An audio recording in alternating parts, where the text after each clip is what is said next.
Welcome to this Zentangle Quickie. My name is Heather Hartwick Gladden. I'm a Certified Zentangle Teacher, and today we're going to take a look at the Tangle Spindle from CZT Hilde van Ginhoven. I hope I pronounced that right. Okay, this is an interesting one. Part of me doesn't want to call it a grid pattern, even though it's a grid pattern. But you can do so many things with this one. I'll leave it up to you to decide, because it doesn't have to be a grid. Starts off with an asterisk shape, and now I'm debating as I'm doing this. Well, you know what? I'm gonna start off with a frame. And you'll kind of see what I mean.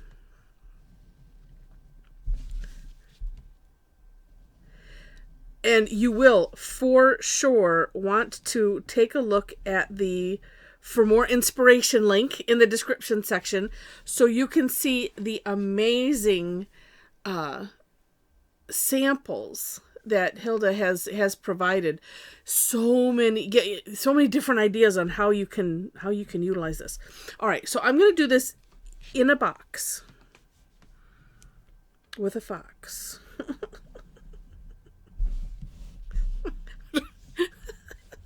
And how does the rest of that go? On a train in the rain. I don't know. I'm making stuff up now. Okay. Just because that popped into my head. Sorry, I had to let it out. Otherwise, it's dangerous. So one way to create an asterisk is to start diagonal first, because then it will pinpoint-ish your center. At least it comes, pretty darn close. And then here's something else that you can do. If you worry about, making a straight line all the way across, do this. Start at the middle and come out to one side. And then you come out to the other side and turn, rinse and repeat, right? And, it makes it close. Okay. All right. Because, I know if my pen is going a little too fast, sometimes, this line, it'll run over, not the center. But this way, at least you're kind of assured the center will work. All right, next. These are kind of like seed shapes. Yeah, they are. They have a little bit more of an S-ish shape to me, or they're maybe. Well, you know what? You get to draw whatever kind of seed shape you want. I'm looking, and I keep looking back, and I'm looking at her step out. And I'm looking at some of the samples. It's whatever you want it to be. All right, so.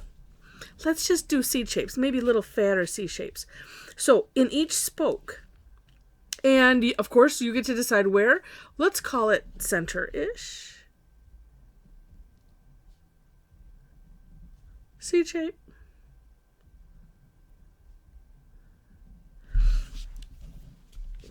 And the one in Hilda's step out, I really wanted, I didn't have a chance to try it yet, but I really want to, and I don't think I'm going to dare do it here. It was really, really neat. And you look at the variations, and she puts like baubles here. And I thought, well, that looks really odd. Well, it's because I didn't finish yet. Patience, Heather, patience. So where these seed shapes are, she kind of put some baubles and orbs and things. And I'm like, oh, that looks neat. And I'm thinking the way to construct it would be, you'd kind of have to, unless you plan on filling in the orb. And this is just me. I don't use an eraser. So, so it's figuring out, okay, how do you do that without having an eraser? Because the orb she has, it's clear in there. But you could do a small asterisk in either start off with a small one or just leave a gap. So you could, that's just really, yeah. So I keep thinking, how would I want to do that? Because you could start, say, from the diagonal, do a space, do a little bit of a line, leave a gap, more line, leave a gap. Like that, maybe? I don't know. Take a look. It's really, really cool. All right, and then I am going to fill these in. Now, do you have to? No. Because you could decorate it and just put a bunch of lines in there. Or, well, here, wait, I'll show you. Could do, because I can always fill it in afterwards. Could do the, what did we call these? I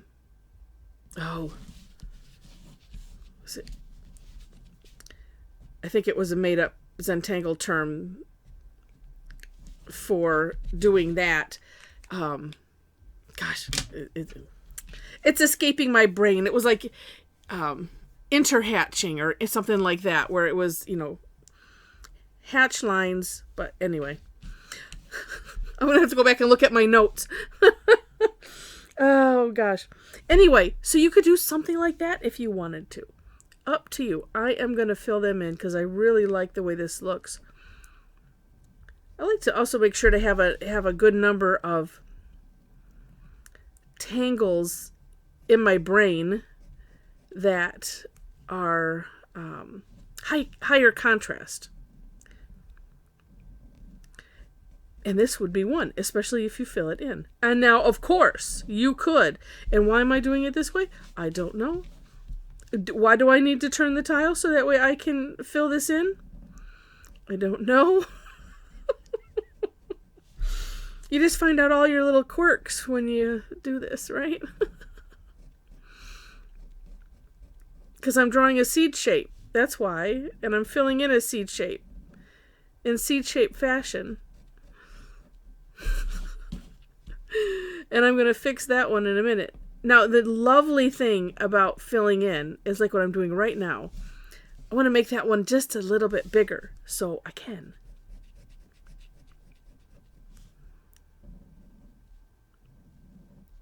So again, that's the advantage of filling in. And then one thing that I liked when I'm looking at Hilda's is how these just kind of merge right in, not like that one did. But see, you can fix it with your O1. Fill in with the thick, and then come back and adjust whatever you need to adjust. Although I do say to do it with caution, because sometimes it's a rabbit hole that we can go down. Oh, see, look at this poor one right here. This one needs a lot more room. See, just kind of tracing over what you have gives you the continuity of the line or something. That sounded good anyway, didn't it?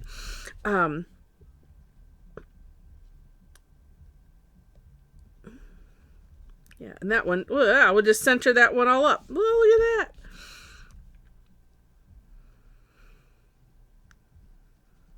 And one of the things that we talk about avoiding in Zentangle, or at least I like to talk about it a lot, is this, the whole perfection thing.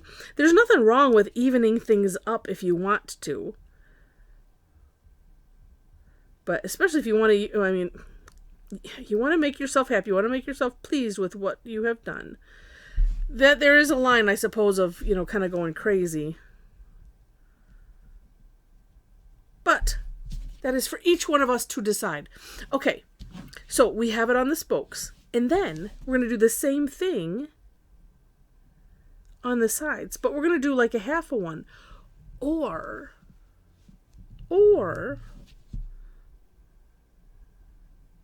we could do a whole one.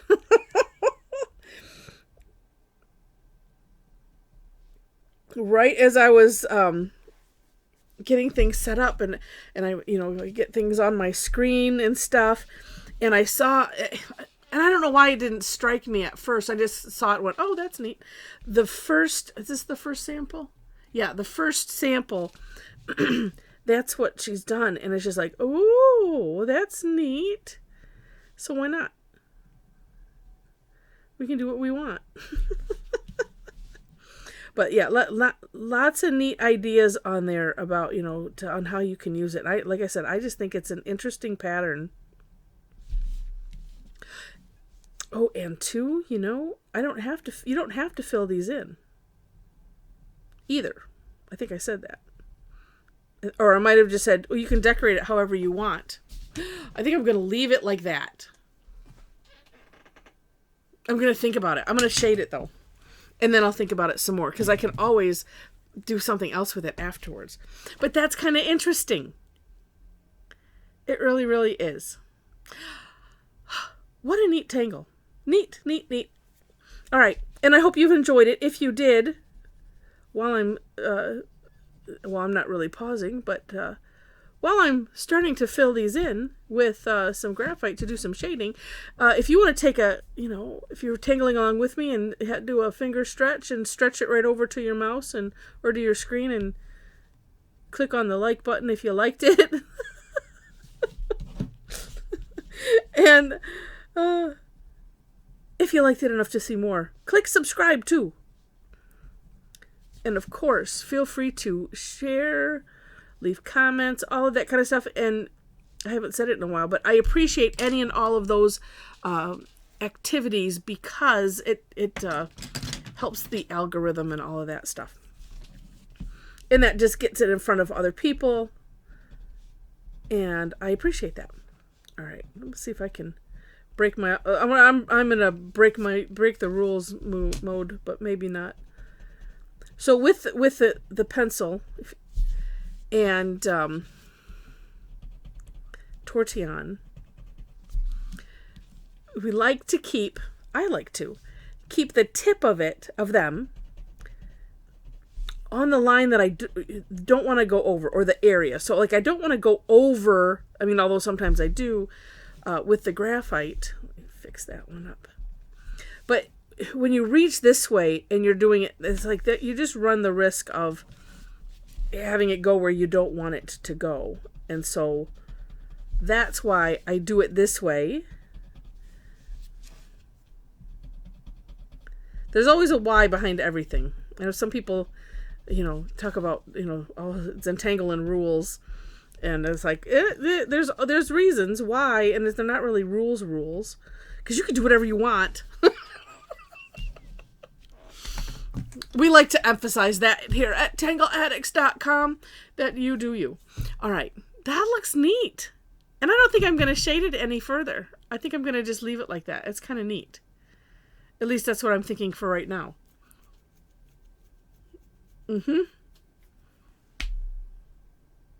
I'm tempted to do things, but I'm going to leave it. Sometimes simplicity is beautiful. And sometimes it's just nice to, if you kind of like to go a little complicated, just be settled with the simple.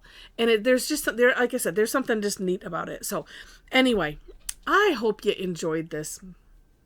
So in the description section, links to the step outs. I already mentioned that. And I always do my own version and then link to the creator of the tangle. Ways to connect with me if you wish to. I have a link to my website where you can follow my blog. Take a look at the classes that I offer and other things. It's a continual work in progress, that website. Someday, it's going to get more done. As far as the tangle categories go. Now, if you click below the video on my picture or my name, that'll take you to the home page of the YouTube channel, the main page. There, look at the playlists. There's too many of them, really. And those are going to end up on the website at some point, because that was the whole idea that I wanted to put forth, was categories like that. Because when I'm thinking of, I don't know, I mean, there's a lot of flowery type tangles. So if I want something that's, that's naturey or flowery, then I have a category for it. Or if it's like, gosh, I really want a leaf shape, and I have a category of that. Steampunk category for that. I started one, and then every time I start a new one, I need to go back and add some from the old ones. I started one, I either called it Cosmic or Out of This World, I can't remember, for spacey kind of things. So there's just all kinds all kinds. So do check that out. Also in the description section, link to my Facebook page where you can follow me. There I post classes. Usually, unfortunately, I've just been like swamped with, other life things. And so a number of my classes have ended up being kind of just for the club members. And so, by the way, I have a club. So if you would like to, come and join us for free first and see if you like my style, like what we do. You will see on the classes page on my site the types of things that we do. And so the club is basically all access for one price. So take a look at it. Just want to mention it every once in a while because I forget. What else? Yes. Besides the club and the classes, which it seems like the majority are on Facebook. And so we have a private Facebook community group. And it's just a heck of a lot of fun. It's a super nice environment, safe environment, I would dare say. So, because a lot of people are just afraid of putting their stuff out there. And, you see, because I have the same problem. You see so many gorgeous things. I'm like, oh, well, I don't measure up, so I'm not going to post. We'll find you. No, I'm just kidding. We encourage everyone post. We don't care what you think it looks like. Let us be the judge of it, because it's going to be gorgeous no matter what it is, because you did it.